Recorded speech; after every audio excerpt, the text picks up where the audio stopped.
What's? Oh. I love you, Adrian.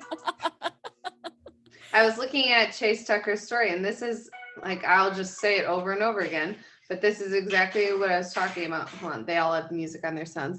So this is one of the on his story, he has repeat 3 times after me. I am creating and attracting toward me the life of love and freedom that I 100% desire and deserve. I'm here for all of that. And then it's just him. Hold on, let me. Is he a yogi or no?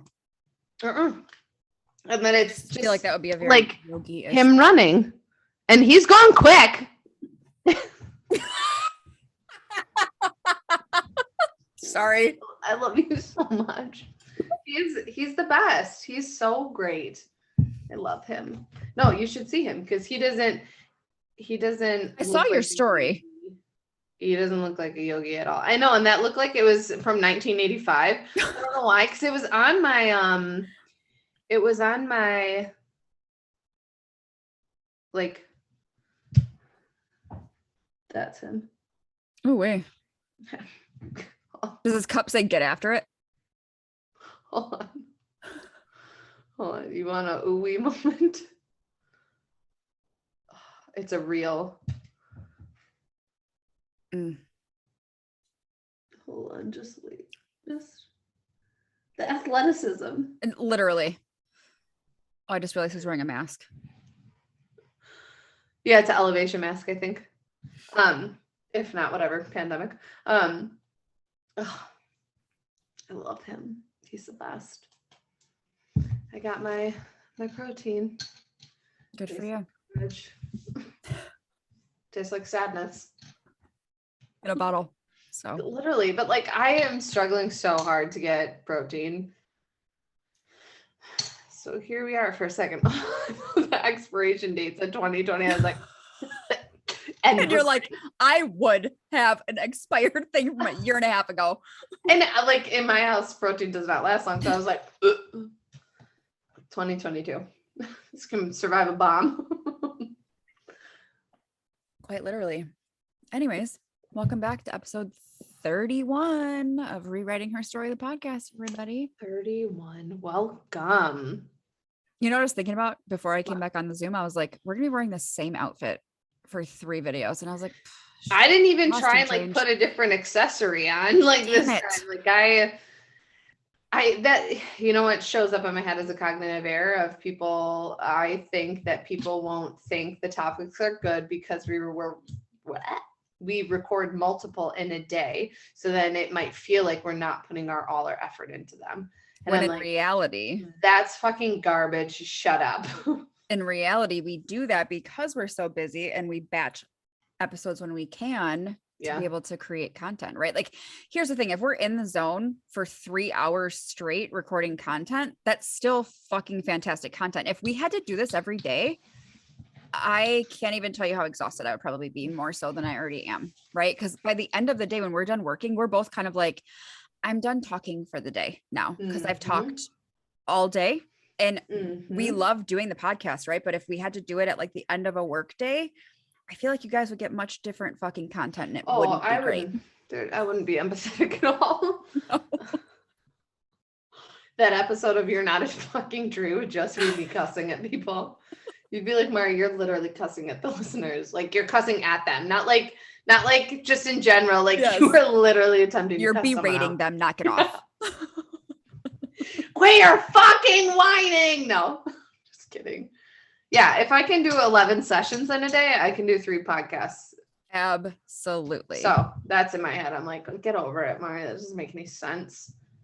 So this one was requested by a listener. I don't know if she wants me to say her name, so I won't, but I'll ask her before we promote it so then I can know if I should tag her or not. Put it in like the show notes or something. Yeah, she wanted us to talk about how do you cope with having your own mental illness or mental health issues, right? While also helping family who has mental health issues, whether that be a child, a partner, a parent, right? How do you navigate all of those things?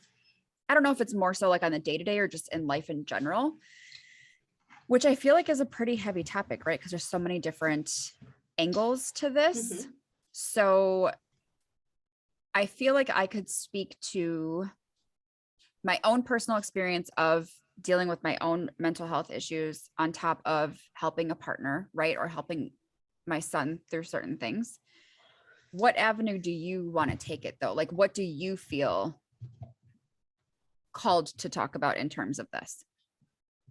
Like, do you feel comfortable talking about it from like a therapist perspective of how you helped like parents their kids? I feel called to talk about boundaries is what I feel called to talk about. Like when Yes. you mention this topic, I immediately am like boundaries.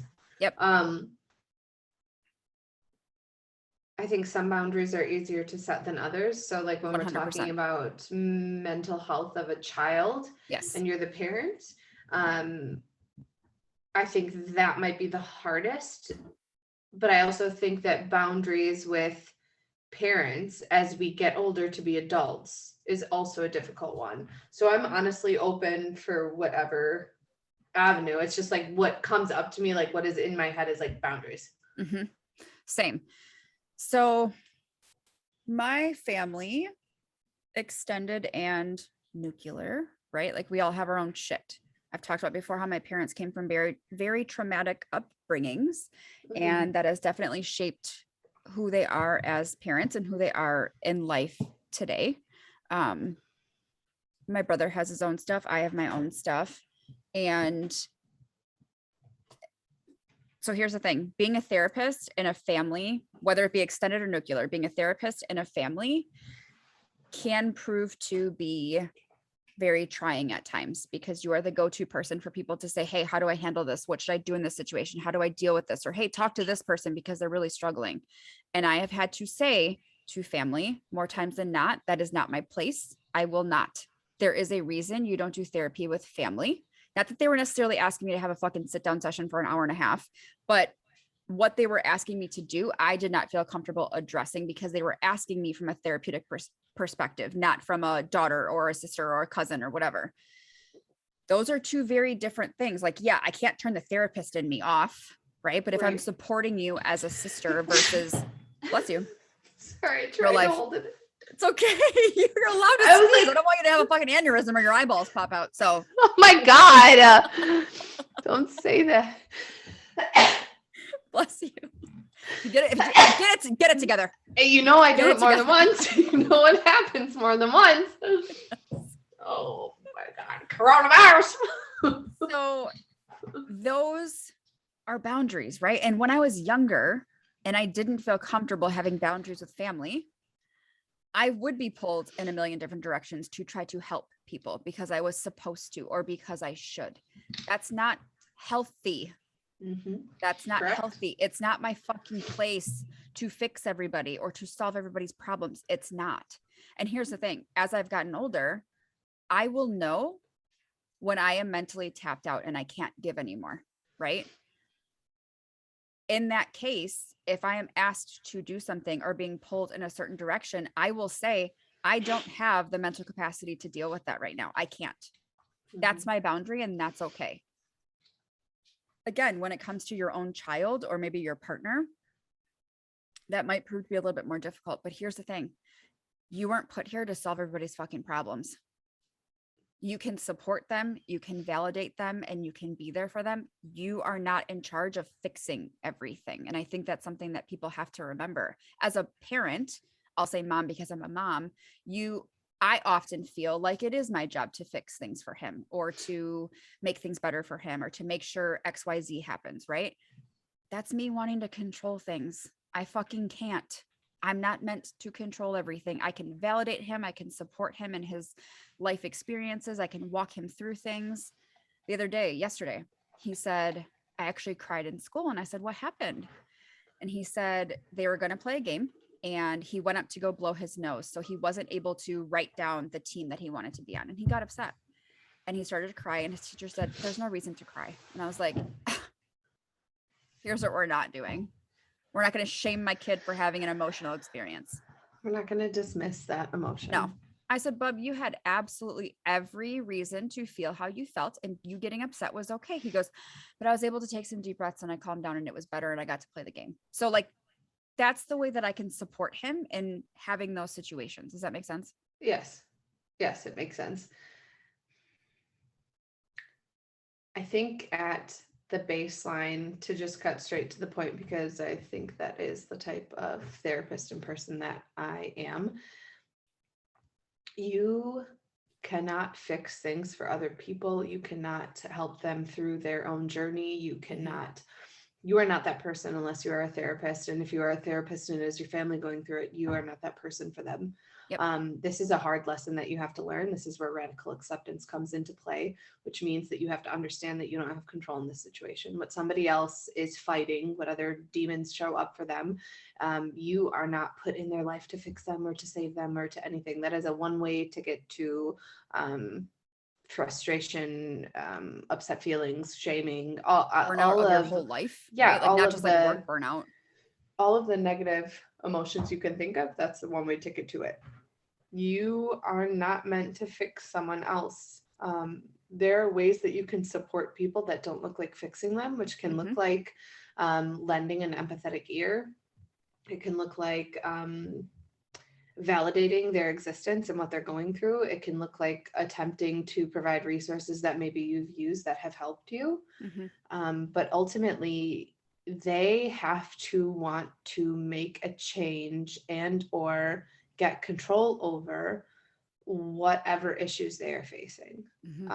Even as a therapist, our job isn't to fix people. That is not our job. I am here to help people rework thoughts in their head and learn from different experiences that they've had and also process through trauma. In no way, shape, or form am I fixing that person. I don't think that people are broken. I think that people have had experiences that have happened to them where they haven't been validated or understood or heard, which have led to broken, negative ways of thinking. I don't think that people are broken. However, I don't think that it is my job to put someone's puzzle pieces back together for them. My job is to help them recognize the pieces that are on the board. Sure. And how they can put them back together. But that is as a therapist, as a friend, as a family member, as a mother. My job is to help balance, maybe like walking that middle path of balancing between acceptance and change of where they are. I think that's easier said than done with kids, because like as an adult we have that forward thought process, that rational thinking of like, okay, this kid is making fun of you in third grade, like we've all been through it, it's not fun, it's not great. But I also know that when you are a senior in high school, you're not going to fucking think about Timmy from third grade. So I think it's sometimes easier in those moments to like move through that with people. But I also think that there are moments where friends or family members have what seems like insurmountable issues that they're faced with, where it's like, how the fuck are you going to get out of this? That's not our job. It's not our job to figure out how somebody's going to get out of that. It's our job to just be there for them. And that only comes with understanding that you have the capacity to be there for them. You cannot help people when you are not filling yourself up. You can't. That's period. There is no negotiation on that. There is no I will argue this with anybody all day long. You will not change my mind on this. I will set up a tent and a table at the farmer's market and ask people to argue this thought with me, because there's just no possible way. If you are not taking care of yourself first and being able to recognize what you need and what you are lacking or missing before pouring into somebody else, you are ultimately giving away all of yourself and leaving yourself with scraps. And that's so broken and backwards. I was going to say, not only does this topic have to do with boundaries, but it has to do with self-care. Because again, if you are not addressing the shit that you are dealing with, how are you supposed to help anybody else navigate anything in whatever way that means, right? That's not possible, because you don't have it in you, because you have your own struggles, right? And when it comes to your kids, I know as parents, we like to think that we can help every situation possible, right? even as a therapist, I know there's going to be things that either I can't help him with or he doesn't want my help, and that's okay. But then there comes a time where then we talk about, okay, do you want to talk to somebody else about it? Because that's okay too. I don't have to know everything. I don't have to be the one to fix everything, but I'm damn sure going to do my best to help you in whatever way that I can. Right. Mm-hmm. The same goes for a partner or a spouse, right? Just because you are somebody's partner does not mean that you are meant, again, to fix everything for them or to make everything better for them. That's not your job. That's not your place. It's not even possible. And you don't have to take offense to, well, they don't want to talk to me about it. They're not opening up to me. That's a choice. That's a choice for them not to share things with you. Right. And then they ultimately have to, I don't want to say deal with the repercussions, but ultimately. But yes, they have to. That is a choice. There are causes and effects to situation. Mm-hmm. If you choose not to open up and discuss what is going on with you, then there are actions that come from that action. There's a reaction for every action. And so like, realistically, yes, they have to deal with those repercussions. And that's not meant to be with a sassy undertone. No. That's meant to be with just a very forward thought process. Yes. Like this is one of those topics that we have to have radical acceptance over. It ultimately boils down to self-worth, and it boils down to boundaries, and it boils down to challenging societal expectations. Mm-hmm. Well, it's my mom, and I'm supposed to be there for them. I'm supposed to blah, blah, blah. No, you're not. Nope. If another human is being disrespectful to you over and over again, and you've had a discussion of like, hey, I don't fucking like that, and they continue to do it, you are well within your control to say, this does not serve me. Mm-hmm. I am not going to continue to interact with this person, this family, these things, because it doesn't serve me. Mm-hmm. Does that make sense? Mm-hmm. I think too about, I personally, and I know that you do too, have family that has addiction issues, like pretty significant addiction issues. And for that reason, I know I will not work with addictions in therapy because I have a personal relationship with how addiction affects other people. And that is not to say that I don't think addiction is a really serious disease and disorder that needs to be treated. It absolutely does. I just know that I'm not the person to do that because of things that have happened in my life and people that I've had to distance myself from and not have relationships anymore because of their issues. And that's a boundary that I have that I will continue to instill because that's what feels good to me. And if people want to feel some type of way about it in terms of like, well, you're turning your back on family, you never do that.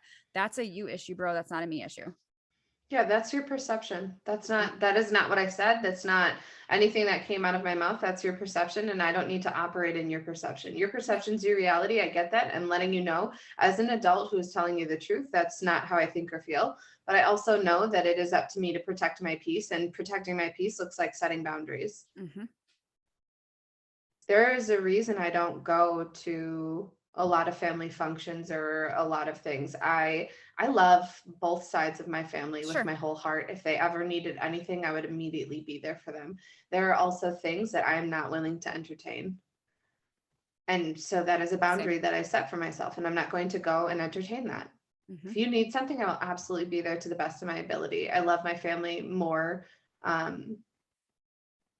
more than anything, because I love me more than anything. And I don't mean that in I don't even need to preface that, whatever. I fucking love myself. So, and I've worked very hard to fucking get here. So there's that. I love them and I would be there for anything.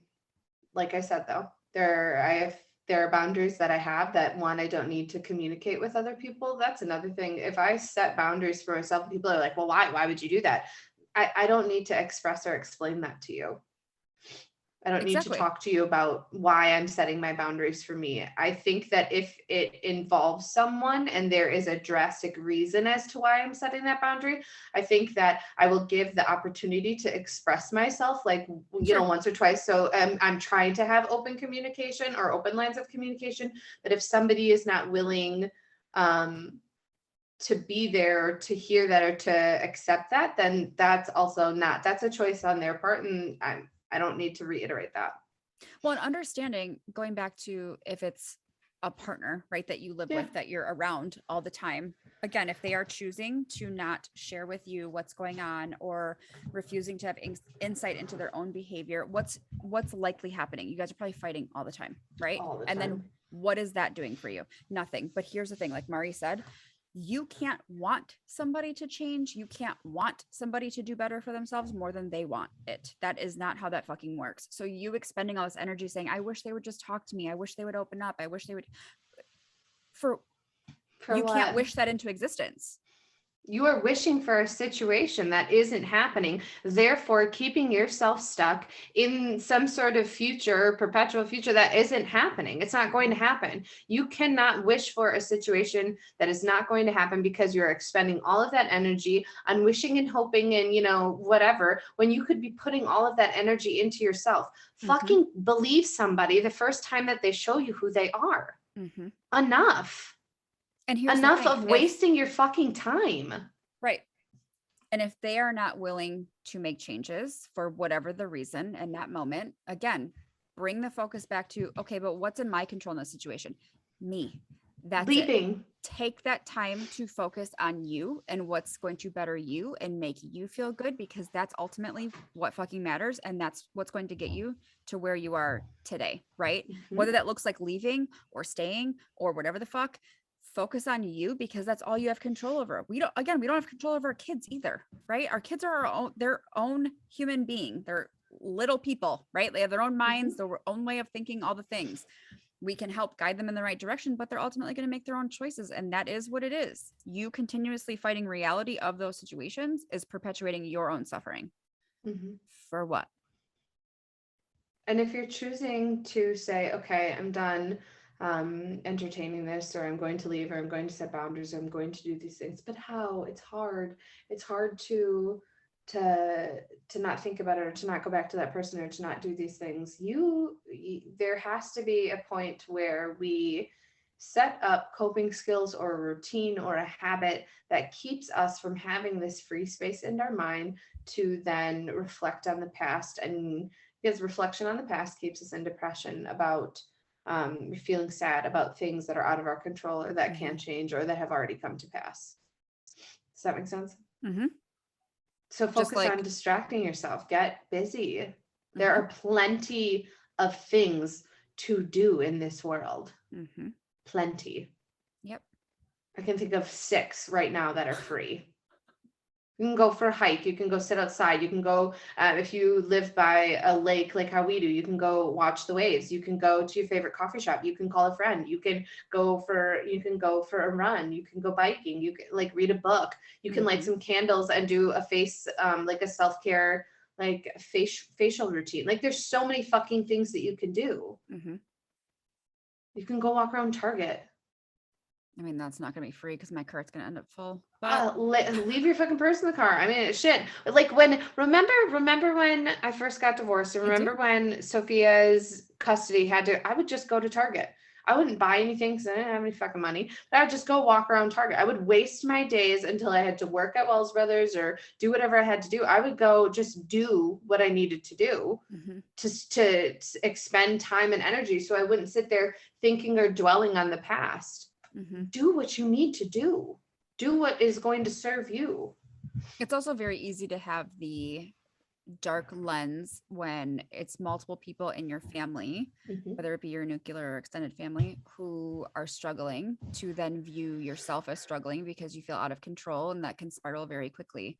And so remembering, okay, but what is going well right now? What can I focus on that feels good, right? Bringing that focus back to the present moment, because that's all you're in control of. Not the shit that happened 10 years ago or the fortune telling experience of what could happen 10 years from now. We don't fucking have any idea. None. 3 gratitudes daily is such a huge game changer when it comes to changing the way that you're viewing the world, of repeating those gratitudes. And I'm not talking about I tell clients, get the big ones out of the way. So house, family, friends, partner, car, job, whatever, get the big shit out of the way, and then start using Your gratitude practice is a way to reflect on the day before or the day ahead, or possibly something you're looking forward to be able to reframe the way that you're thinking about things. Like I had a bartending shift last night. I didn't want to do it. I love working there. Everybody's really nice. It's really easy. I just didn't want to. I was tired. I was exhausted. So instead of framing it of like, oh my God, I have to do this, my reworked thought is that that I'm going to make extra money from this, and that I'm going to do something that I know I'm good at. That I get to socialize with people who I haven't seen in a while. Like there's ways to reframe something, even if it seems like, oh, I don't want to do this. Does that make sense? Yes. And I think it all comes down to how you're talking to yourself about it too. If you're constantly shoulding all over yourself of, I should be there for this person, I should be able to do more, I should have been able to help. Exactly right. According to fucking who? According to fucking who? And again, if then it's bringing up like, well, society says I should be there for my mom and my dad, or I should be there for my siblings, I should be there for blah, blah, blah. Recheck the societal expectations. When did you agree to that? When did you agree that you were going to have a consistent relationship with somebody who could possibly be the perpetuator of abuse from your childhood, or is verbally abusive to you now still to this day? Who says that you have to stay in that relationship? Here's the thing. I'm not staying anywhere where I'm not fucking wanted, or I'm not being treated with respect. I have spent too many years of my life being somewhere where I was being disrespected. I will not fucking go back to that. You are out of your fucking mind. And that whole attitude, this whole attitude has come from pouring into myself and working on myself. So get those coping skills, get those hobbies down, get those moments where you really can reflect on yourself, journal, gratitudes, anything but dwelling on what other people are thinking or expecting of you, or what you should be doing. Well, understanding, even if it is journaling, understanding that there is likely so much weight that you are carrying that's not fucking yours to pick up. Really take a look at where these feelings are coming from, what your thoughts are, because if it's all based on other people, leave that shit at the door. That's not yours to carry. And ultimately, at the end of the day, if we're talking about dealing with people who are going through their own mental struggles, I would say, not confidently, but maybe 8 times out of 10, if somebody has a mental diagnosis or disorder, you're also dealing with a chemical imbalance. So you're not a fucking doctor. How are you supposed to know how to fix that for somebody? And even if you were a doctor, but it's your family, it's not your place. No. Know your place. Yes. So I think it comes down, I know it comes down to boundaries and self-care and self-awareness. If you are fucking burnt the fuck out every day of your life, you have to ask yourself, where am I putting my energy? And then recalculate, but like redistribute it accordingly. Right. But first and foremost, you come first, because you can't care for other people if you're not caring for you. We will say that until we're blue in the face, because it's the fucking truth. So having that self-awareness and insight to know, okay, I'm overextending myself, or I agreed to something and now I'm like, this is just too much, I can't do it. Then you fucking say no. End of the story. And